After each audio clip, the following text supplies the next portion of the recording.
आज Gulbarga district court के senior civil जज विश्वनाथ मुगाती साहब का दिल का दौरा पड़ने की वजह से इंतकाल हुआ है। विश्वनाथ मुगाती सर की उम्र सिर्फ 44 साल थी। हाल ही में 2 जून को गुलबर्गा डिस्ट्रिक्ट में सीनियर सिविल जज के तौर पर इनका प्रमोशन हुआ था। इससे पहले वो 2014 से शिमोगा, हुबली, गंगावती और चन्नागिरी कोर्ट में जूनियर सिविल जज के तौर पर अपनी खिदमत अंजाम दे चुके थे। अफसोस की बात यह है कि प्रमोशन के सिर्फ 14 दिन बाद उनकी जिंदगी का सफर खत्म हुआ है। हर दिन की तरह आज भी वो तैयार होकर कोर्ट के लिए निकल रहे थे, लेकिन कोर्ट हॉल पहुंचते वक्त उन्हें अचानक हार्ट अटैक आया। हॉस्पिटल ले जाने के बाद उनका इंतकाल हुआ है। जज साहब की डेड बॉडी जब गुलबर्गा डिस्ट्रिक्ट कोर्ट में लाई गई तो पूरा कोर्ट कैंपस गम में डूब गया था। गुलबर्गा डिस्ट्रिक्ट कोर्ट और हाई कोर्ट के जजेस और एडवोकेट्स ने मिलकर उन्हें श्रद्धांजलि दी और 5 मिनट का मौन व्रत रखा गया था।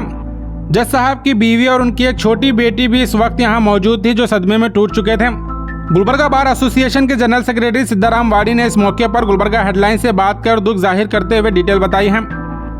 ನನ್ನ ಹೆಸರು ಸಿದ್ಧಾರಾಮ್ ಪಿ ವಾಡಿ ಅಂತ, general secretary Gulbarga bar association. ನಮ್ಮ ಅಧ್ಯಕ್ಷರು ಎಸ್.ಡಿ. ಪಸಾರ್, ಗುಲ್ಬರ್ಗಾ ಬಾರ್ ಅಸೋಸಿಯೇಷನ್ ಅಧ್ಯಕ್ಷರು.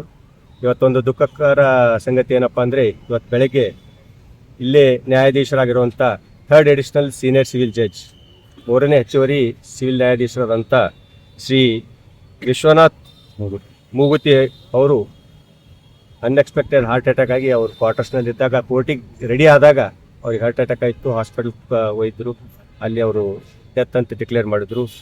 ಇವರು ಸಾಹೇಬರು ರೀಸೆಂಟಾಗಿ 2ನೇ ತಾರೀಕು ಇಲ್ಲಿ ಗುಲ್ಬರ್ಗಕ್ಕೆ, ಇವ್ರ ಮೊದಲು ಸಿವಿಲ್ ಜಡ್ಜ್ ಜೂನಿಯರ್ ಡಿವಿಷನ್ ಇದ್ದರು. ಸೊ ಪ್ರಮೋಷನ್ ಆದ ನಂತರ ಫಸ್ಟ್ ಪೋಸ್ಟಿಂಗ್ ಇಲ್ಲಿ ಗುಲ್ಬರ್ಗ, ಇಲ್ಲಿ ಬಂದು 2ನೇ ತಾರೀಕು ಚಾರ್ಜ್ ತೊಗೊಂಡು 15 ದಿವಸದಾಗ ಇಂಥ ಒಂದು ಅಹಿತಕರ ಘಟನೆ ನಡೆದಿದ್ದು ತುಂಬ ವಿಷಾದನೀಯ. ಶ್ರೀಯುತರು 2005ರಲ್ಲಿ ಅಡ್ವೊಕೇಟ್ ಅಂತಾಗಿ ಎನ್ರೋಲ್ ಆದರು. ನಂತರ 2014ರಲ್ಲಿ ಸಿವಿಲ್ ಜಡ್ಜ್ ಜೂನಿಯರ್ ಡಿವಿಷನ್ ಅಂತ ಅಪಾಯಿಂಟ್ಮೆಂಟ್ ಆದರು. ಅವರು ಶಿವಮೊಗ್ಗ, ಹುಬ್ಳಿ, ಗಂಗಾವತಿಯಲ್ಲಿ ಕಾರ್ಯನಿರ್ವಹಿಸಿದ್ದಾರೆ. ಲಾಸ್ಟ್ ಅವರು ಚನ್ನಗಿರಿಯಲ್ಲಿ ಕಾರ್ಯನಿರ್ವಹಿಸಿ ರೀಸೆಂಟಾಗಿ ಪ್ರಮೋಷನ್ ಆಗಿ ಇಲ್ಲಿ as A senior civil judge ಅಂತ ಬಂದಿದ್ದರು. ಸೊ ಇದು ಒಂದು ದುಃಖಕರ ವಿಷಯ.